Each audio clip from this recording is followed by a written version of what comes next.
যখন আপনারা কথা বলতেছেন জনপ্রশাসন মন্ত্রণালয় সংস্কার কমিশন, তখন আপনাদের জনপ্রশাসন সম্পর্কে যে কিছু বেসিক বিষয় একটু চিন্তা ভাবনা করে একটু পড়াশোনা করে আসার দরকার ছিল। সেই জায়গা থেকে আপনারা মানে একটু ঘাটতি দেখা গেছে। কি ঘাটতি মনে হচ্ছে আপনার? মানে আমরা পড়াশোনা করে আসিনি মেহেদী ভাই, কথাটা আপনার বলা উচিত হলো না। আমার কথা শুনেন, আপনি বলতে পারেন এখানে কারা কাজ করেন আপনি জানেন না। আপনি কথা বলা তো মাত্র শুরু করেছিলাম, আপনার কয়টা কথা বলার সুযোগ দেওয়া হয়েছে? আপনার চেয়ারম্যান আমাকে থামিয়ে দিল। আপনি আগে তো বিতর্ক জড়াই গেছেন, আপনি আগে বিতর্ক জড়াই গেছেন। আপনি কি জানেন? আপনার আপনার এই দেখেন চুপ। আমার বাচ্চা আমার ছেলে বয়স let me finish my sentence please. Okay, হ্যাঁ আপনারা শুনেন, আপনারা বলে শেষ করে দেন, ওনার শুনতে আপনারা বলে শেষ করে দেন। শুনেন প্লিজ লিসেন টু মি। সেটা হলো যে you are trying to accuse a person, a very young person who is still a student. তার সার্বিক পরিস্থিতি জানা সম্ভব না, কিন্তু সে জেল খেটেছে, জেল থেকে বের হয়ে আসছে এবং এই আন্দোলন করেছে। আন্দোলন তো আপনারা এখানে যারা, আমরা কেউ করি নাই।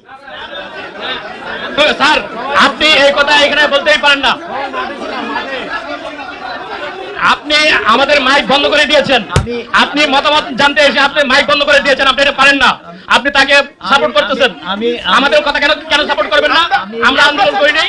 কথাটা একটু শুনেন, আমরা স্যার ছাত্র হয়েছি স্যার। আমার ডিজিএফআই এনএসআই করতে কি আপনি বাসায় ঘুমাতে পারেন না স্যার?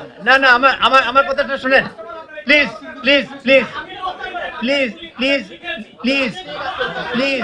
আমরা করে আমরা এই কমিশনে মিস করব না, সবাই সিদ্ধান্ত নেন আপনারা। আহা, আমার কথাটা শুনেন। শুনেন, এখানে দুটো জিনিস আছে। প্লিজ প্লিজ প্লিজ প্লিজ আমার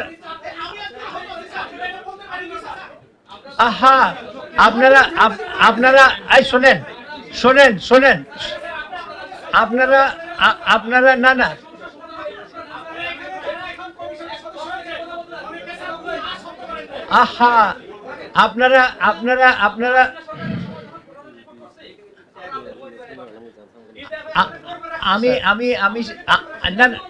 আপনারা আমরা শুনেন স্যার, এই যে 15 বছর আমরা রিপোর্ট করছি, একটা শব্দ লিখতে গেলে, একটা সেন্টেন্স লিখতে গেলে কি চিন্তা করে লিখতে হয়েছে, সেই জ্বালা আপনি বুঝবেন না। সেই জ্বালা আপনি বুঝবেন না, কারণ আপনি বিমানের চেয়ারম্যান, এখানে কমিশনের চাকরি চলে গেলে বিমানের চেয়ারম্যানের চাকরি থাকবে। আপনি উপদেষ্টা ছিলেন, কিন্তু এইভাবে যেভাবে আপনি ফ্ল্যাটভাবে কথা বলছেন, খুবই লজ্জাজনক, সাংবাদিকতা এবং গণমাধ্যমের জন্য দুঃখজনক। না, আমি কোনো চাকরি করি না। আমি কোনো চাকরি করি না। চাকরি করছেন, নাহলে তো বলতেন যে এই কমিশন ওয়ার্কেবল হবে না। আমি চাকরি করি। এই কমিশন কিভাবে ওয়ার্কেবল হবে? এই কমিশন এই 3 মাস কেন? মিনিমাম 1 বছর সময় দরকার একটা কমিশনের গুরুত্বপূর্ণ। আপনি কয়টা দপ্তর থেকে ইনফরমেশন নিয়েছেন যে কি ধরনের প্রবলেম হয়, কি ধরনের ফর্ম আছে, সেই ফর্মে কি পরিবর্তন আনতে হবে? সেটা যদি না হয় এই কমিশন কিসের কমিশন? আপনি তো কথা বলতে দিচ্ছেন না। এখন এই পরিস্থিতিতে আমি এই কথাগুলো বলতে বাধ্য হচ্ছি। আপনি কয়টা ধরে সরকারি অফিস থেকে মানে চার্ট নিয়েছেন যে এই সেবা প্রদানের যে চার্ট দেওয়া হয় সেটা কতটুকু পালন করা হয়, কেন পালন করা হয় না, কি সমস্যা, কয়জন কর্মচারীর সঙ্গে কথা বলতে পারবেন এই 3 মাসের মধ্যে? কি কারণে ইউ হ্যাভ দিস এত সরকারি নির্দেশে যদি সবকিছু শেষ করবেন তাহলে তো এই কমিশন জনস্বার্থের কমিশন হবে না। না, তো হোয়াট মেক্স ইউ ফিল যে আমরা তথ্য নেই নাই? How did you conclude this?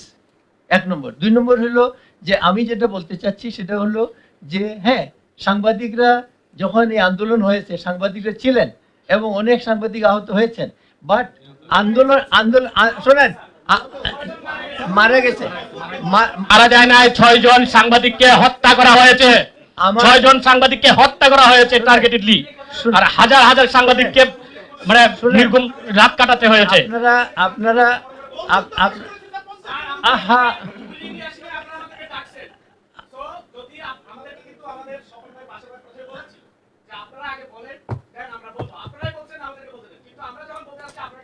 না শুনতে যাই না। শুনেন নাই তো? কথা বলার পরিপ্রেক্ষিতে আপনারা একবার 1 মিনিট কথার পরিপ্রেক্ষিতে 3 মিনিট রিপ্লাই দিয়েছেন। না, আচ্ছা ঠিক আছে, that is your view, perfectly alright, that's perfectly alright. কিন্তু কথাটা হলো আমরা, আমাদের সঙ্গে একজন ছাত্র প্রতিনিধি আছে যে ওই সরকার দিয়েছে এবং প্রত্যেক কমিশনে একজন করে ছাত্র প্রতিনিধি দিয়েছে। সেইটা আমরা যদি না শুনবার জন্য হতো তাহলে আপনাদেরকে এই যে এতক্ষণ আপনার কথা বললাম, আপনারা যখন কোনো একটা ইস্যু রেজ করেন তখন তো সেটা বলতেই হবে। সেই জন্য আমরা কোনটা যেটা বলছেন সাংবাদিকদের আন্দোলন অবদানে তারা জেল কাটছে, আমরা মাঠে কি করছি সেটা গুগলে সার্চ দিয়ে দেখেন। না না না না আপনি কথাটা উল্টো করে আপনার মধ্যে রেসপেক্ট রেখে বলছি। আচ্ছা শুনেন আপনারা স্যার বলেন তাহলে আপনারা এই কথাটা উল্টো করে নেন। আন্দোলন করেছে, আপনারা করেন না, এই কথা বলেন নাই। না এটা বলছে, এটা সরাসরি বলছে যে আমাদের সে জেল কাটছে, আমাদের কি অবদান ছিল। শোনেন প্লিজ আপনারা একটা কথা বোঝার চেষ্টা করেন, সেটা হলো আন্দোলন ছাত্ররা করেছে এবং সেই আন্দোলন আপনারা কভার করেছেন এবং সেটা করতে গিয়ে আমি প্লিজ কথাটা শেষ করি। বিষয়টা সেই রকমই, আপনারা কভার করেছেন এবং সেই কভার করতে গিয়ে আপনারা অনেকেই স্বাভাবিকভাবে, যেহেতু আপনারা কভার করতে গেছেন আন্দোলনটা, কাজে আপনারা পুলিশের গুলির সামনে ছিলেন এবং আপনারা আহত হয়েছেন, নিহত হয়েছেন। এটা আপনি মিসইনফরমেশন স্যার, এটা আপনি মিসইনফরমেশন, সাংবাদিকদের উপর আপনার কোনো জ্ঞান নাই স্যার, ধরে নিয়ে যায়। কারণ আপনি সাংবাদিকদের গায়ে দাঁড়ান, একটু কথা হয়েছে, আমি কথা বলা করেছি যখন গণস্বাস্থ্যে স্যার, একটা বিষয় হলো যে আপনি অনেকক্ষণ কথা বললেন, আমি একটু শুরুতে কি করে বললেন? স্যার আমরা পড়াশোনা করে আসিনি, পড়াশোনা না করে ডক্টর মুসফেট সাহেব, মুখলেসুর রহমান সাহেবকে ডিল করে কিভাবে? স্যার পড়াশোনা না করলে মুইজ চৌধুরী সাহেবের সামনে কথা বলে কিভাবে? কাজেই স্বাধীন হওয়া প্রয়োজন। আপনাদের প্রতি দরদ আছে, আপনাদের প্রতি মায়া আছে, আপনাদের প্রতি মমতা আছে এবং থাকবে এই কারণে আপনাদের মতো সন্তানরা আমার ঘরে আছে। আপনারা সেই জায়গাটিতে রাখেন, আমাদেরকে অস্বীকার করেন না। শিকড়কে অস্বীকার করে বড় হওয়া যায় না। বাপের ইজ্জত না থাকলে সন্তান বড় হয় না। দয়া করে হচ্ছে, হ্যাঁ আপনাকে সরিটা বলে নেন, তারপর কথা শুনবো আমরা। ওকে আমার শব্দ চয়নে যদি আপনারা কেউ কষ্ট পেয়ে থাকেন আমি সরি।